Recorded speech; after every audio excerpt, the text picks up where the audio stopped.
Today we got Peacemaker Season 2, Episode 2.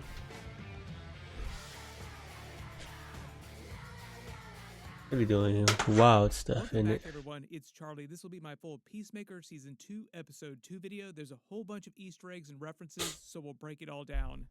Really feels like the theme of most episodes are how can Peacemaker make things worse for himself? Like, what bad decisions can he make now? Right. The episode title was A Man is Only as Good as His Bird, a reference to the phrase, a man Eagly is was only as going good as his crazy. word, and to Eagly, mostly to Eagly because of his big hero montage and taking out all of Langston Fury, Tim Moto's I team loved at the it, end of the man. episode. Peacemaker's symbol is also the dove of Made him peace, which is a lot of badass. bird-themed things going on during the episode in the series in general. They start the episode 8 months ago in a flashback prior to the events of the Superman movie, or maybe they're trying to say that it's happening immediately after the events of Superman. People actually asked James Gunn specifically about the timeline, like, when does Superman take place? When does this series take place in reference to the end of the Superman movie? And he Mm-hmm. was kind of vague about, like, I don't exactly remember how much. I think the idea is that he took the Yeah, keep Argus it job open. when Amanda Waller was kicked out prior to the end of the Superman movie. Like when you see him meeting with the government, that's because Amanda Waller is not there. Like he's taken Amanda Waller's job, and that's why he's on that council. But we get Economos introducing Rick Flag Sr. to the people at Argus and giving him the grand tour. He's just taken over for Amanda Waller, who was ousted by Congress because of what happened at the end of Peacemaker Season 1 with her daughter outing everything that she was doing with the Suicide Squad, which they call Task Be Force your X, own which is the people, bro. comic book name of the team originally. There are a Snitching couple on you. references of that later in the episode too, with Task Force X disbanding, basically the aftermath of the Suicide Squad movie. That movie is meant to be canon to the DCU. We actually see him For the taking the most job on part. television, being sworn in by the president's office. There's a weather alert on the news about a bunch of storms coming. That could be any number of weather controlling superheroes or villains in the DC universe, like Weather Wizard, like Flash villains. They also have the Argus acronym in the lobby. If you didn't know what it meant, it's Advanced Research Group of the United States. Advanced research into metahumans mostly, but all supernatural related things, like including ghosts. Remember, they have the ectoplasmic detecting satellite that can pick up ghosts. They would also get involved with anything related to time travel or multidimensional things, which is where we get to the plot of Peacemaker Season 2 and them monitoring his alternate pocket dimension.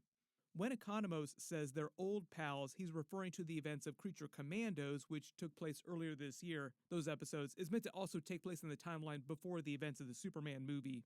If you did not watch that series, I did episode videos for all of them, so It I'll was jump actually into a the pretty good details of series, those. too. All Creature that stuff is meant Commando. to be canon to the live action DCU, the Superman movie, everything. It's all connected. That was actually a series where we saw our future version of the Justice League in our new DCU Batman for the first time. There's a lot of firsts that happened during that Mm-hmm. series. Rick Flag Sr.'s first act is to get a full report on his son's death, Rick Flag Jr., who was killed by Peacemaker on Amanda Waller's orders, which Economos hems and haws about, like, oh, it was kind of difficult, got kind of tricky there for a second. Anything we did was on Amanda Waller's orders. He explains that when it went down during the events of the Suicide Squad movie, he tried to get information on it, but Amanda Waller blocked his access to the For files. But obvious now that he's reasons. taken Amanda Waller's job, there is no security clearance higher than his. He can get access to anything that he wants.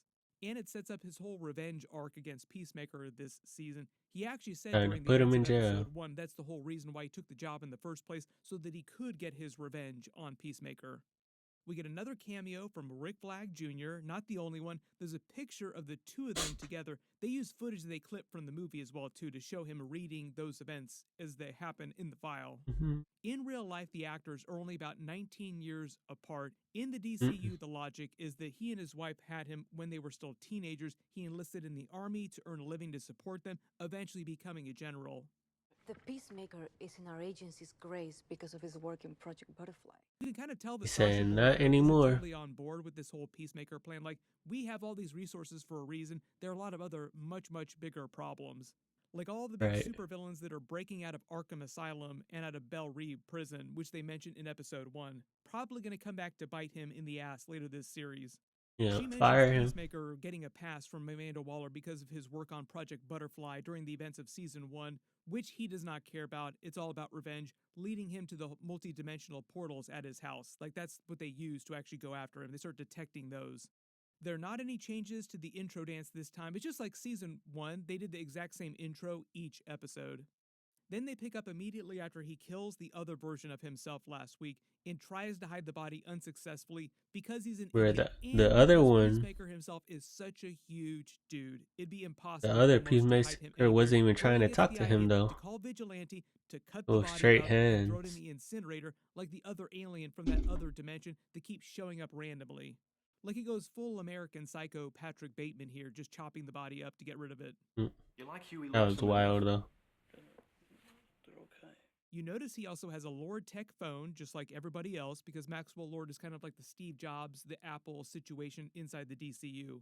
Adebayo goes back to her place to see her estranged wife and check in on their stuff and their dogs that they own together, who we find out works at Jitters Coffee. They had one during the Superman movie and just in general, their big DC That's chain. They were crazy a attention major to detail. location during every single season of the Flash TV show.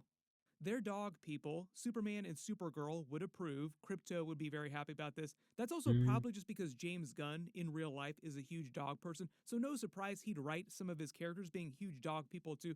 There's also another joke I about mean, this later it's in the episode common in when real life Harcourt too. talks about hating dogs. I'll explain that in a second too, because that's more of a reference to James Gunn's real life dog, who did inspire the Krypto character to begin with.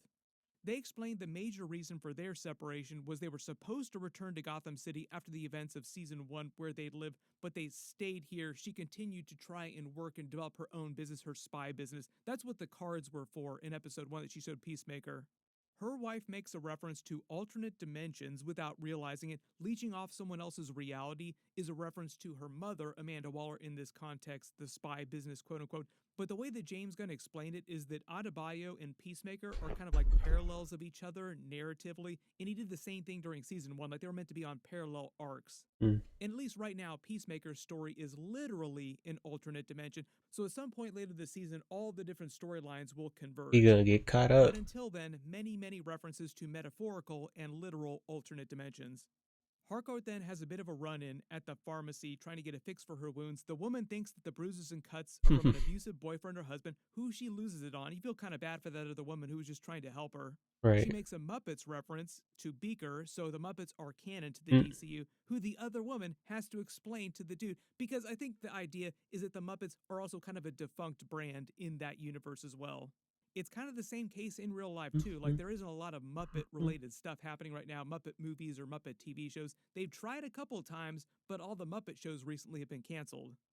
Then I was surprised to see that Economos is eating McDonald's. Just surprised that they exist in the DCU and they didn't just use Big Belly Burger again. But this I is didn't where even we meet notice Tim that. What the Meadows, hell? Langston Fleury character, and see some of his eccentricities and just how inappropriate he is. That's kind of the whole comedy of the character and how inappropriate he gets with everybody throughout the episode. Did I just accidentally sexualize someone that you respect as a friend, Economos? It's just because I was thinking about tapping that ass, Mm. you know? James Gunn explained that he's on a similar arc that Peacemaker was on in season 1, where Peacemaker started season 1 being a super big dick to everybody, but then eventually softened up and became a much better person by the end of the season. So the same thing is going to happen with Tim Meadows' character. He starts out as a huge dick to everybody, and then just slowly becomes a better person by the end of the season. So that's why they lay into his inappropriate jokes so heavily in this episode. Makes fun of Economos, calling him Ginger Cool, which is another callback to Peacemaker's dye beard jokes in season 1, making fun of his hair, basically. Eats some of his McDonald's without asking permission, also real dick move. Then we see the aftermath of Peacemaker's bender. He still has the KY jelly lying around his living room. We get that slow reveal of all the partiers from episode 1 from that epic bender who are still hella naked. Mm. Fleury thinks They Adebayo would have is had to hot, not go. realizing she's a lesbian, He making all was ready kinds of for weird them to go. sexual innuendos and inappropriate sexual jokes, and also giving Economos a really creepy back rub, very inappropriate. Like literally everything he's saying and doing is supposed to be as inappropriate as possible during this whole part of the episode. Peacemaker tries to spare Adebayo, not letting her in the house. There's a Right, funny she would moment have of been Igloo trying scarred. to bite her and then going off to catch his food. He claims that he likes her, but I think that's just a callback to Adebayo meeting Eagly in season 1, where he also tried to bite her inside Peacemaker's Wiggly car. was cooking, bro. They set the whole bit with Fleury claiming he has bird blindness, his sole weakness, which they pay off a couple times at the end of the episode. I thought he was The way playing he at says first. it later in the episode also makes it sound like he was not lying here, like he actually does have bird blindness. Economos lies for That's a weird Peacemaker thing again to to have, I protect him, not guess. telling Flurry about his quantum unfolding chamber, the whole reason why Argus is here monitoring him. Also, we find out Sasha Bordeaux sent Flurry in on Rick Flag Sr.'s orders because he didn't trust Economos because he knew about his relationship with Peacemaker. It's kind of There are a couple big obvious. questions they raise here too. So Peacemaker says that he grew up with the quantum unfolding chamber, this pocket Yo, dimension, bro. meaning that his father has had it for a So very weird long seeing John time. Cena So like that. just wonder, how did he create it? What were the circumstances there? Why didn't he use it more often? Maybe his father was just this really, really smart redneck. I actually come from the Midwest. There were a lot of very, very smart, very highly educated rednecks. He makes a reference to Martians, which feels like another Martian Manhunter reference. There were Chacos everywhere in the Superman movie. Lex Luthor also mentioned tall, dark, and Martian. Then he gets super meta when he suggests they all do a big dance routine together, which is literally what they do in all the intros. But Peacemaker doesn't break the fourth wall here. He doesn't know that he's a fictional character inside a TV show. She reveals that he's being monitored by Argus and Rick Flag Sr., and he knows that he killed his son, sparing You know Economos he is because he doesn't cooked. mention his name out loud. Like, oh, I know who you're talking about, who let you know about this, because Flurry would have heard and informed Rick Flag Sr., so Economos would have been in really big trouble. She also lets him know that they can detect every time he uses the portal, which later in the episode he says, screw it, who cares, because we need to get rid of this body. Speaking of which, Vigilante then shows up with his gear for Happy cleaning up ass. bodies, looking as happy as you could possibly be, like he's having so much fun because he gets to hang out with his friend. There's a lot to He didn't unpack even with know what was Vigilante's gonna character, go on. especially during that crazy montage later when they're cleaning up the actual body. Yeah, too much Now, fun he's the doing guy that. the Peacemaker called asking for his bone saw. Like, you still got that bone saw? Flurry makes the Pokemon reference, setting up a larger bit where they argue about the logic and the grammar of actual Pokemon, and setting up the post-credit scene with the girlfriends that he had back in the day instead of playing Pokemon.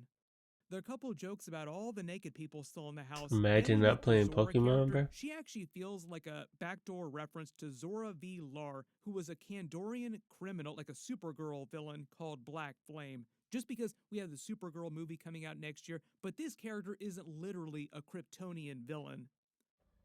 Why did you move the door? I think this is James Gunn just trying to use Easter egg names. Like later in the episode, we see Peacemaker's phone from the other universe with many, many names on it. Anytime you see names pop up, usually he tries to work in Easter eggs in some way. Sometimes they have larger meaning, and That's how sometimes you they're gotta just meant do to be it. super deep cuts.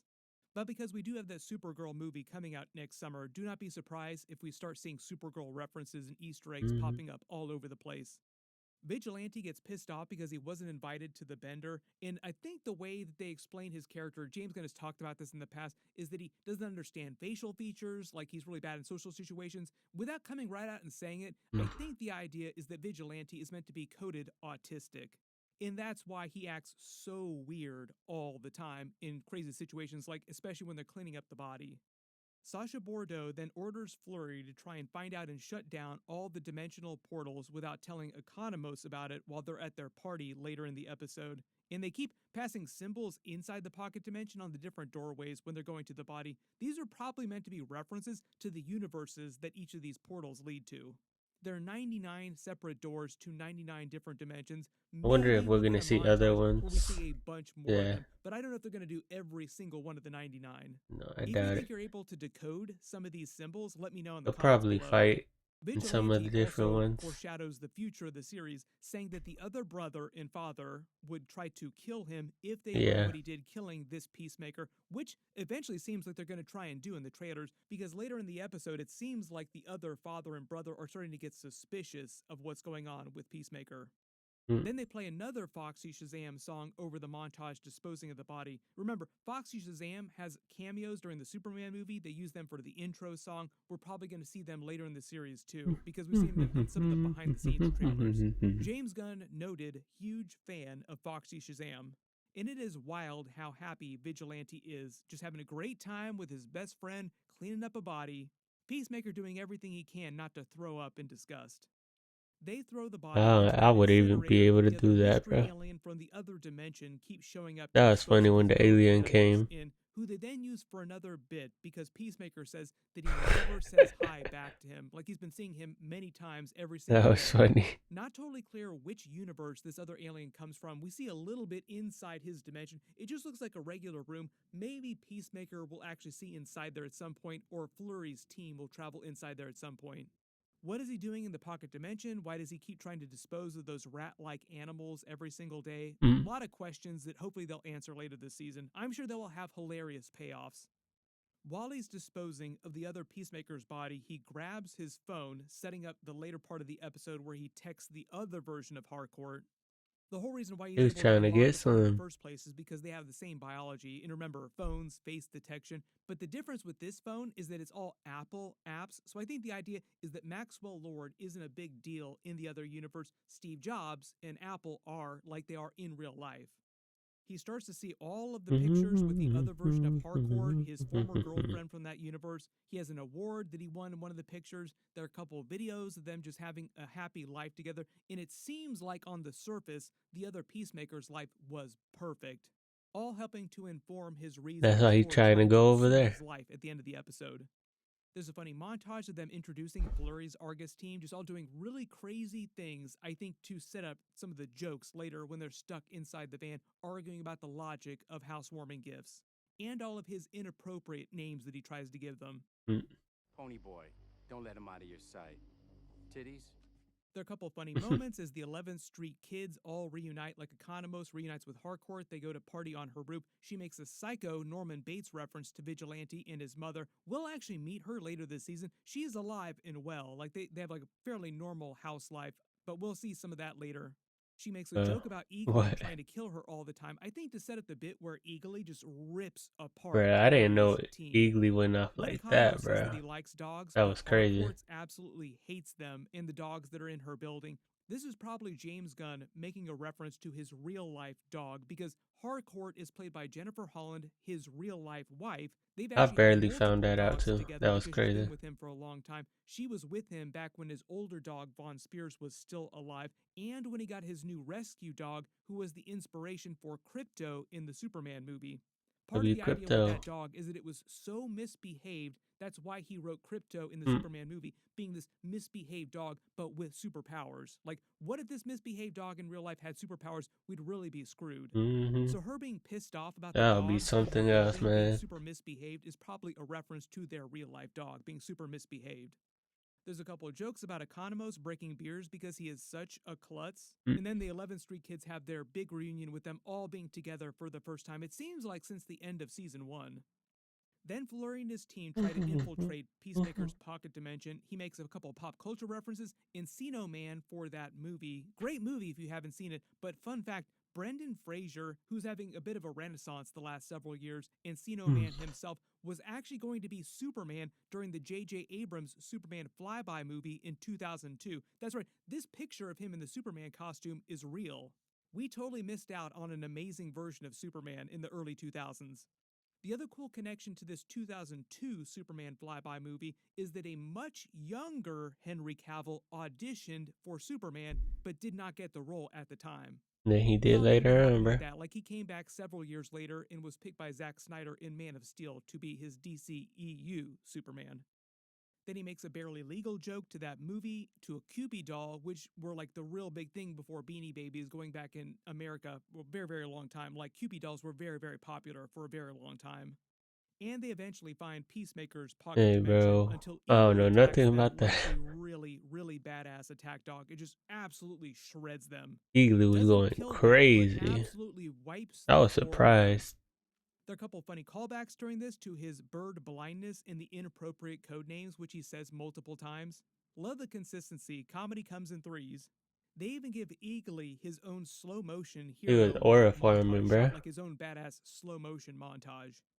Part of the reason for making him seem like he's so invincible here is to set up Michael Rooker's Red Saint Wild character, who will probably meet in episode 3, because he's meant to be Eagly's arch nemesis this season. So I think the idea is that Langston Flurry goes The to him arch because they need nemesis, help bro. dealing with Eagly.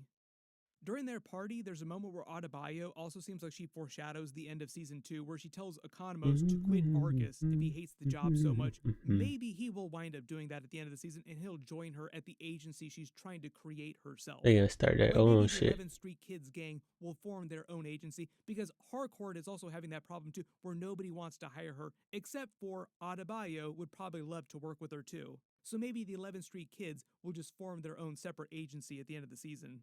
There's a quick reference to the Evergreen town where her apartment is. That's actually a big Easter egg for Hal Jordan in the Green Lantern comics. It was one of his former homes. Kyle Chandler is going to be playing Hal Jordan in the DCU. We'll actually meet him on the Green Lantern HBO series. I don't expect him to cameo during Peacemaker. Clear eyes, full hearts can't lose.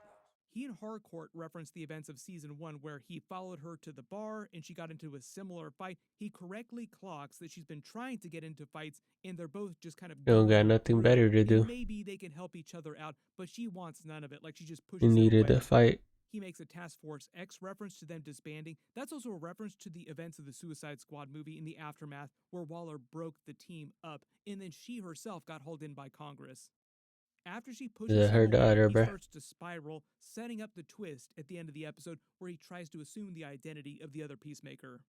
There are a couple of jokes here too when he stumbles home, like he thinks all the damage is from Eagly. Apparently Eagly just wrecks their house on I the mean, he regular. was too drunk He's got quite the to even collection of realize. paraphernalia on his nightstand, accidentally grabs the other Peacemaker's phone, and then notice all the names on his phone. Typically, when they have giant lists of names like this, and they're not like huge Easter eggs or setting up any big twists, they use a lot of production crew members' names, like people from real life that actually work on the show. Lozano.